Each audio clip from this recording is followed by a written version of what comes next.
Hello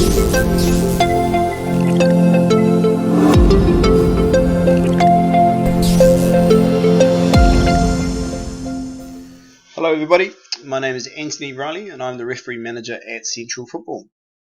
In this online development session for referees, we're going to look at Law 12, Handball. As I'm sure most of you are aware, there have been some changes to the laws of the game for the 2020 season. And changes in interpretation, in particular handball, is certainly something that we're about to cover that you'll find helpful during your games. Let's have a look. The rationale for the change. Handball is probably the most unclear area of the laws of the game, and this lacks clarity and causes much confusion between our players, our spectators, and also each other. Ourselves as referees agree and disagree on handball quite regularly. The way the law was written encouraged defenders to stand unnaturally, to try and hide their hands behind their back. And this is exemplified in this particular video, where the defender, blue 15, is actually trying to hold his hands behind his back to show the referee that they're not looking to handle the ball deliberately. This causes unnatural playing position and is not something that we want to see defenders having to do to be able to exemplify they're not looking to handle the ball. So, some changes that are coming is that handball interpretation is being aligned closer to fouls and offside. They're going to now focus more on the factual outcomes and have a look at players understanding that they could be taking a risk when they're looking to challenge using their hands or arms outside and making their body unnaturally bigger. Referees are going to need to be able to interpret, has the hand or arm had the effect of creating a bigger barrier for the ball or the opponent outside the normal playing silhouette.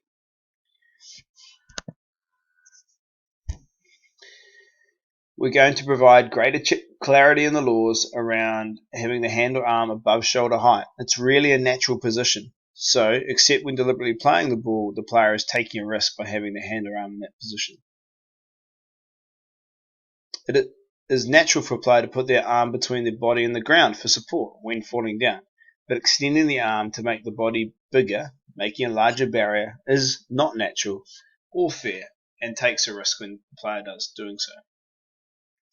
And also, the last point, football does not accept a goal being scored directly from the hand or arm, even if this is accidental, or a player gaining possession control of the ball from the hand or arm, and then scoring or creating a goal scoring opportunity, even if these types of contact between hand, arm, or ball is accidental.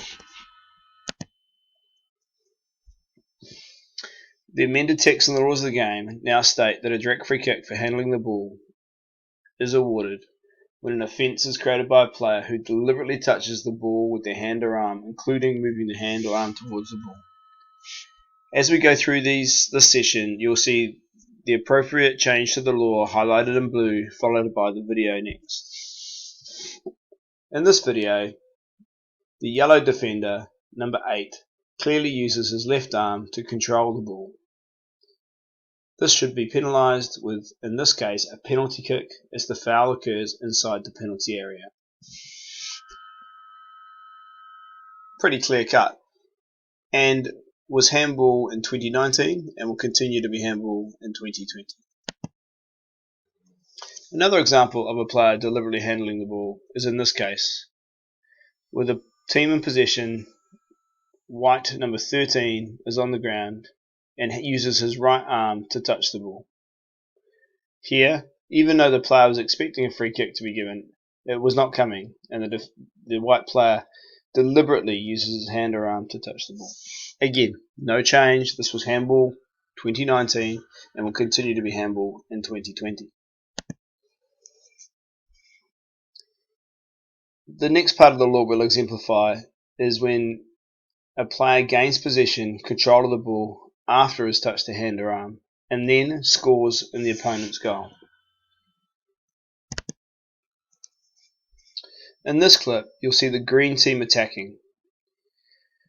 The striker in the goal area, the ball comes up off the left foot and makes contact with the left arm.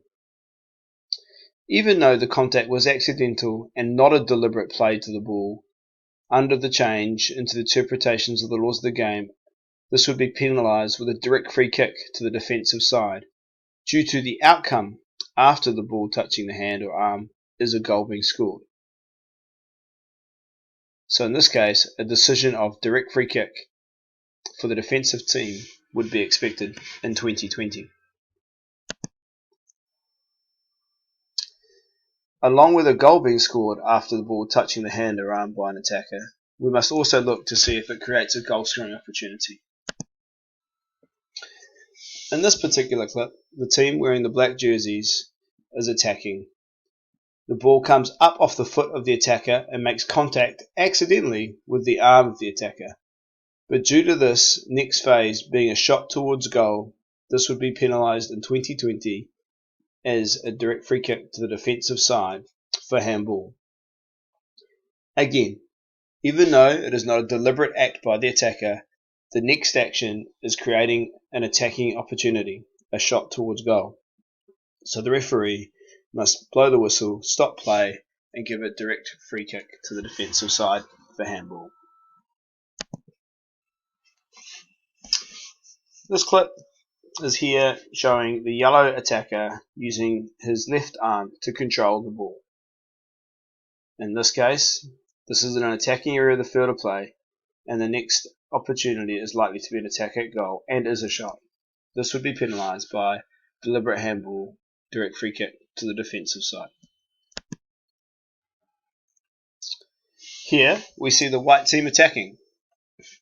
The ball comes up off the attacker's foot into the outstretched arm. Again, even though the action of the arm is not a deliberate handball, the attack continues and moves into an attacking phase. Therefore, due to the outcome after the ball touching the hand or arm, the referee will blow the whistle, stop play, and give a direct free kick to the defensive side for handball, as after the ball has touched the hand or arm, it has led to an attacking phase.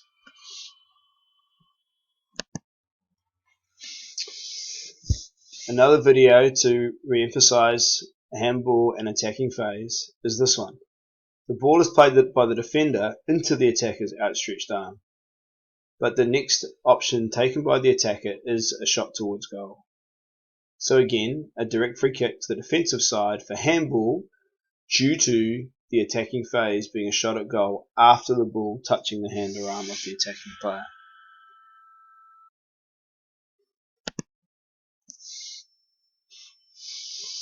Direct free kick handling the ball, it is an offence if a player scores in the opponent's goal directly from their hand or arm, even if accidental, including by the goalkeeper.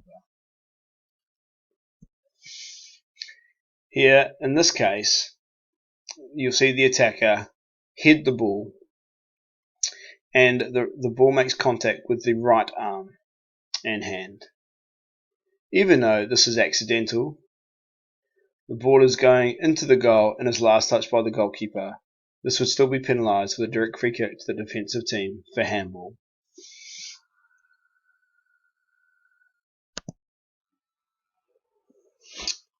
We now introduce a new word into the laws for handball, and that is the word usually. So, the next videos will exemplify it is usually an offence if a player touches the ball with the hand, arm, when the hand or arm has made their body unnaturally bigger. Let's have a look. What we see here is the white team with the ball. Blue number 14 has the left arm extended and stops the progress of the ball. And in the second clip, blue number 5 has their left arm extended and stops the progress of the ball. They are making their body bigger outside the silhouette of the normal playing style and creating a barrier for the ball. In both cases, handball should be penalised. In the first case, a direct free kick to the white side because the foul has happened outside the penalty area. And in the second case, this should be a penalty kick to the red team due to the hand being used. It could also be a yellow card as the shot is towards goal and it stops a promising attack. It is usually an offence.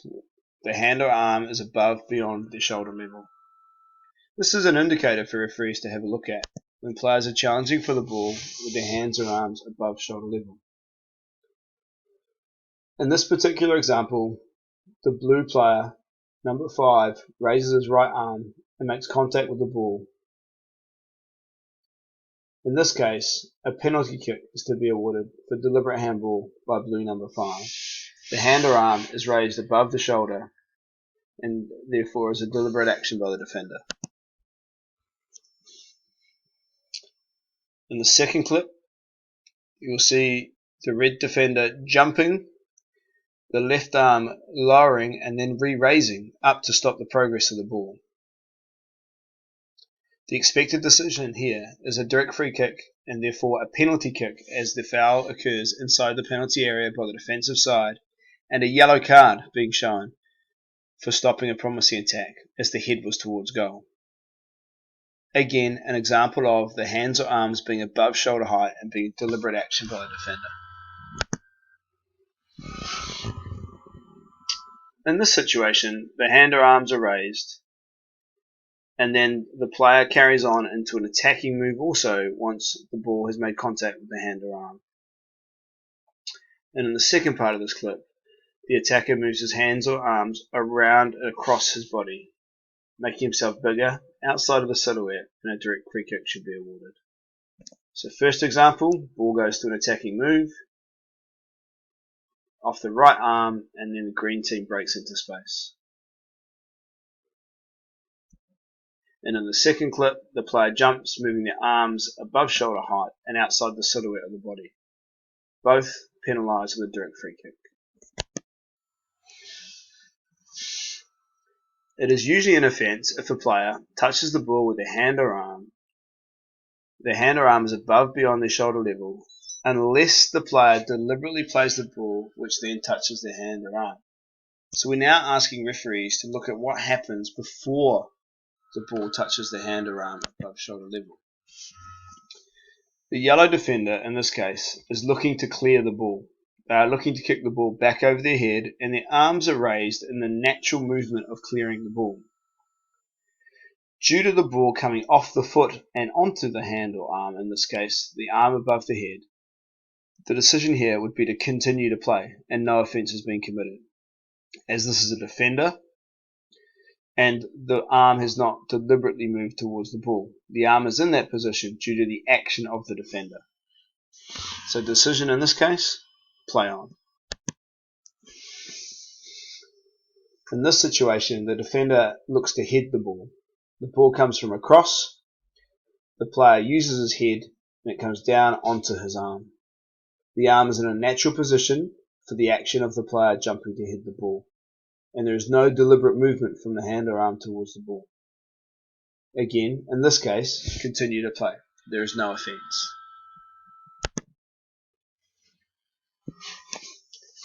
The yellow defender in this case is looking to control the ball from a pass from the opposition. The arm is outstretched and so is the right leg. The arm does not move towards the ball and is in position before receiving the ball. The ball comes up off the foot of the defender into the arm. This is unexpected and play should be allowed to continue as there is no offence.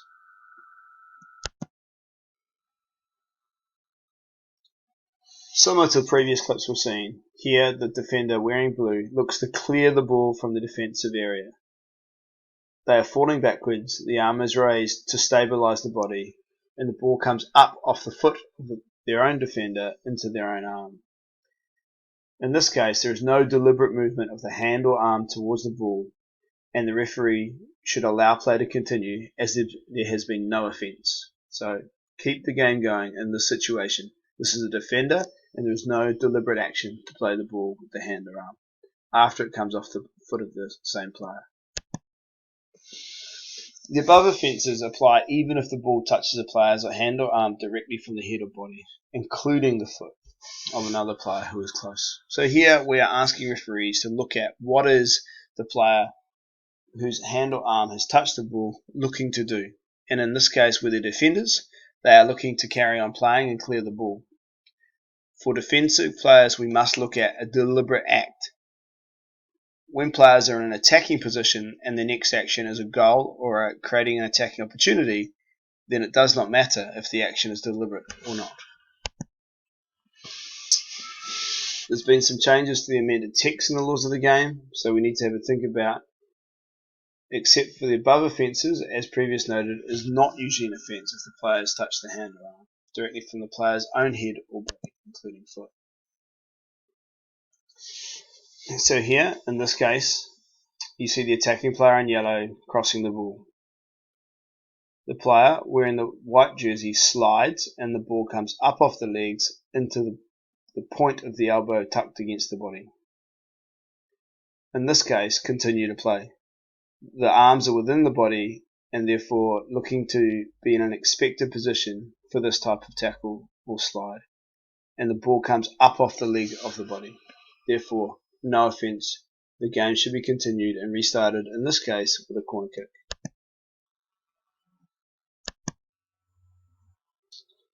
Here, the green defender is in a position expected with the hands beside the body. The ball comes from a short distance and it comes off the head of a red attacker.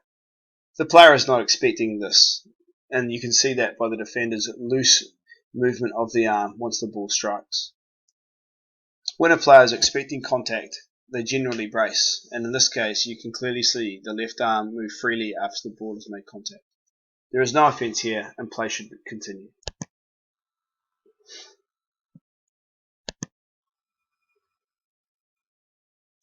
Again, in this case, the player is not expecting the ball to come towards them. It is a shot, the right arm is beside the player, and the ball is played into the arm. This is the defender, therefore we need to look for a deliberate movement towards the ball, and in this case there is none. Play should continue.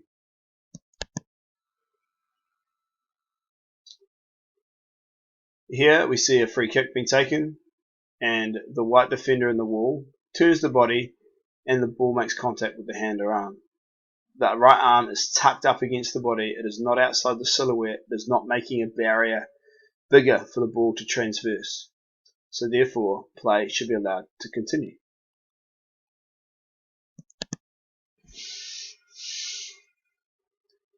Similar to a previous clip, the ball is coming from a short distance and the white number 4 is keeping the arm close down towards the body. The arm is tucked in and there is no deliberate movement from the hand or arm towards the ball, which is what is required as this is the defender and we need to be thinking about what is the player looking to try and do.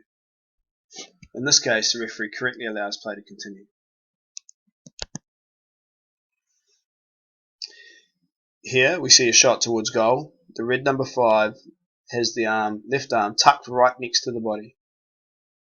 Another example of where the arm is not being used to create a bigger barrier for the ball to pass. The game should be allowed to continue in this situation.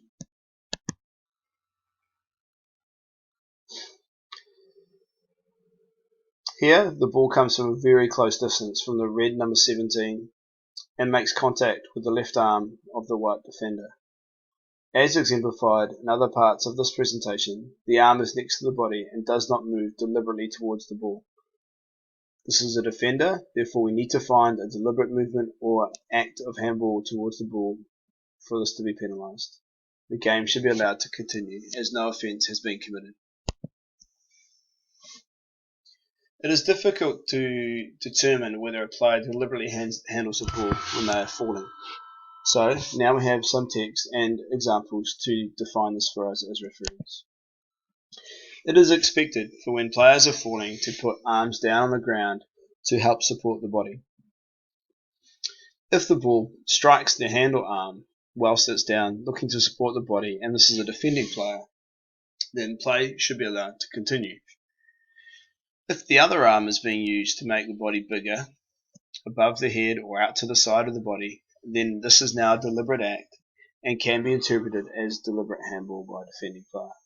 Let's have a look at some clips.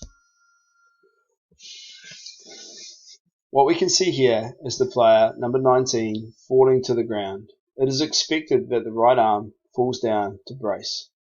The right arm makes contact with the ball and there is no extension out from the arm to play the ball. Here, the game should be allowed to continue as no offence has been committed for the defending player. When a player is falling and the hand or arm is between the body and the ground to support the body, but not extended laterally or vertically away from the body. So let's have a look at this one. The player here on the ground has slid, but the right arm is extended out from the body. Here, this is classed as a deliberate movement. They stop the progress of the ball and they create a bigger barrier for the player to get around. In this situation, a direct free kick should be awarded, and possibly a yellow card for stopping a promising attack.